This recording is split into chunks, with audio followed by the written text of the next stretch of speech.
Hi, welcome to HowtoDandD. My name's Frederick Weller, and today I'm going to talk about my favourite spells. I've been asked what are my favourite spells. I'm not sure this is very educational for anybody, but I'm going to cover what are my favourite wizard spells.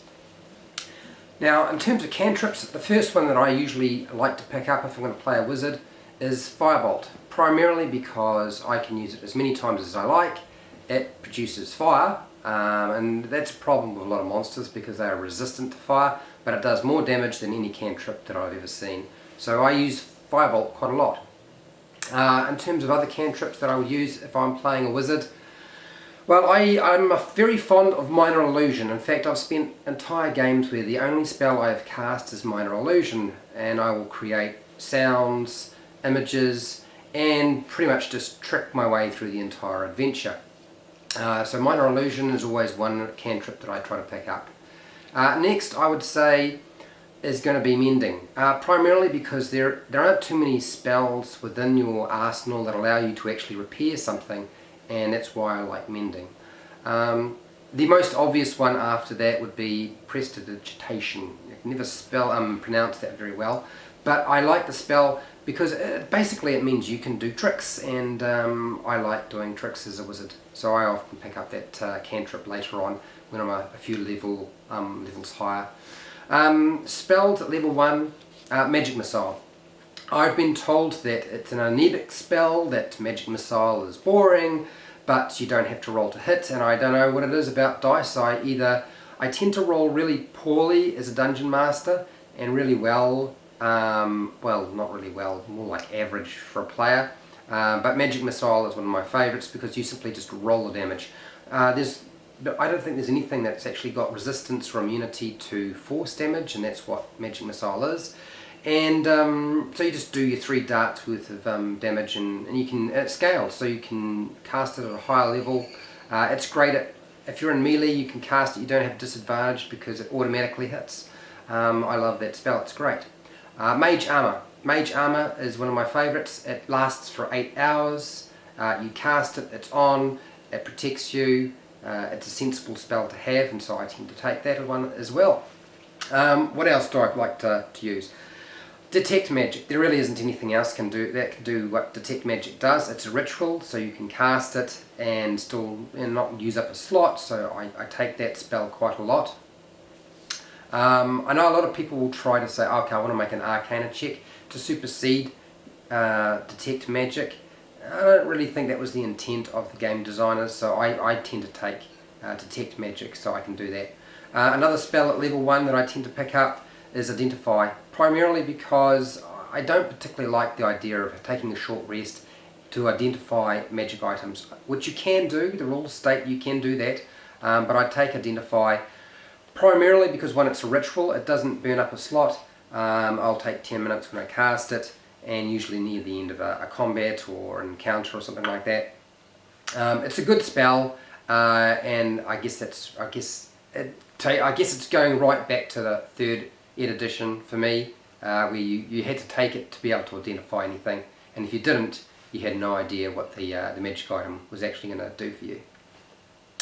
Okay, so level 2, Flame Sphere. I don't know what I have. I got a thing for fire. Flame Sphere. I like Flame Sphere. You cast the spell, you create it, you run it into something, you burn them, and then each round you can cast another spell and keep moving it around and causing collateral damage. So I love Flame Sphere. Rope Trick. Now, I don't see a lot of people using Rope Trick nowadays, but the thing about Rope Trick that I always liked was you could cast it, get yourself into an extra dimensional location so you could rest in safety, which is often very difficult if you're in a fortress or a castle or a dungeon, and you can't go out of the dungeon or fortress because it's not practical, but you need to rest and you just don't have any resources. So I like Rope Trick for that particular reason. Level 2, Reduce and Enlarge. I can't think of anything that's more fun than making things get big and small, so I tend to use Reduce and Enlarge quite a lot. What else? See Invisibility. Now you can use Fairy Fire, but See Invisibility is a no-brainer. You cast it on yourself, obviously, and then you can see the target, so you can bomb it which is really important as a wizard. And once you've bombed it, hopefully it's dead. So yes, that's what I like. Level 3, Fireball. More fire. I've got a thing for fire. Fireball, it's always going to do damage. You know, unless they're a rogue and they've got evasion, you're going to hit them, you're going to cause them damage, either full damage or half. So it's a great spell and I like it. It's got a big area effect. And there's really nothing that, that you know, doesn't get better than Fireball. Well, in my opinion, in terms of most play, it doesn't really. Anyway, okay. Dispel Magic. If there's a magical effect that needs to get, and you've got to get rid of it, Dispel Magic is great. I have to say that the new Counterspell spell available in 5e takes Dispel Magic to another level. Being able to actually block or stop, or have a chance to stop or block a spell from actually being having an effect on your party or you is great. And Counterspell is awesome. I can't count the number of times it has messed up my mages when I've been playing against a group of players, or I've seen it used by a player to really just make it impossible for an evil wizard to actually get off its spells. It's a great choice. Fly. Don't leave home with fly. Look, flying is always going to be a good option, primarily because you're out of the melee range. And unless you're dealing with an opponent who can also fly like a dragon, you've got a huge advantage. So I always like fly too. Lehman's Tiny Hut. Now Lehman's Tiny Hut is not quite the same as Rope Trick. It still has a lot of benefits that I like, and I've seen it used very effectively in my games. So given the opportunity to pick up Lehman's Tiny Hut, I do. I mean, essentially nothing can get in. Hopefully nobody thinks about digging underneath, but you're basically in a protective bubble for a length of time that you need to rest up and take that long rest before you go off and you continue adventuring. Level 4, Greater Invisibility. I mean, I don't really worry myself too much with invisibility, but Greater Invisibility, being able to actually cast a spell that causes damage and still be invisible, is a great choice.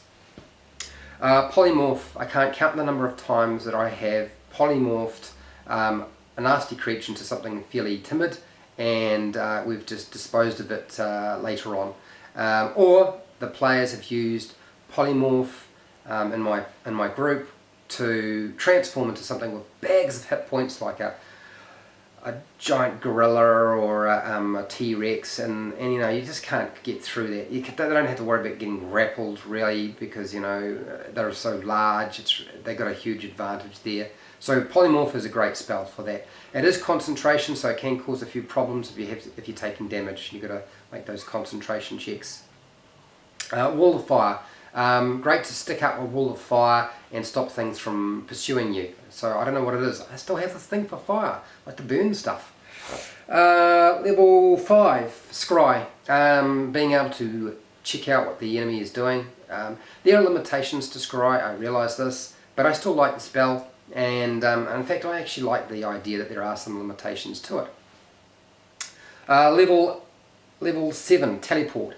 If you want to go anywhere and you know the location, or don't know the location, Teleport's a great spell to use, and getting around nice and quickly rather than those long overland journeys that take months and months and months. Teleport. What else? Level 8, Telepathy. Being able to tap into somebody's mind, that's always fun. So I like telepathy. Level 9, Gate. I don't see Gate being used very often, mainly because I don't get to play at high level, and when I've seen it used by players I always think, well, you know, that's really cool. They can gate to this plane or this realm, and so I like that spell. To be fair though, most of the spells I ever use don't go past about level 3.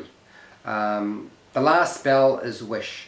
I've only ever really seen Wish used once, but it is an awesome spell, and it was used to turn back a horrible situation that had pretty much just gone completely bananas on the players. There's huge amounts of risk involved in using it. You've got to be very careful how you form the request, and it's really up to the DM. The more you ask and the more you try to achieve, like turning back time, you really had to play to the DM and hope that they are going to be nice about it, which they may or may not be, or they might put a twist in. Twists are always fun as long as you get the joke. Anyway, that's pretty much everything in the player's handbook in terms of spells for a wizard that I really enjoy. I don't think you will have found this even remotely interesting or helpful, apart from the one person who actually asked for this video, and I've actually done it. I don't know why, I must like somebody. Anyway, if you have your own favourite spells that aren't included in mine, or have something to add, I have told you sort of what I like and why. Make a comment below, tell me what sort of spells do you like as a wizard. Until next time. Whoop, I lost the dice. Keep rolling those 20s. Oh no, where is it gone?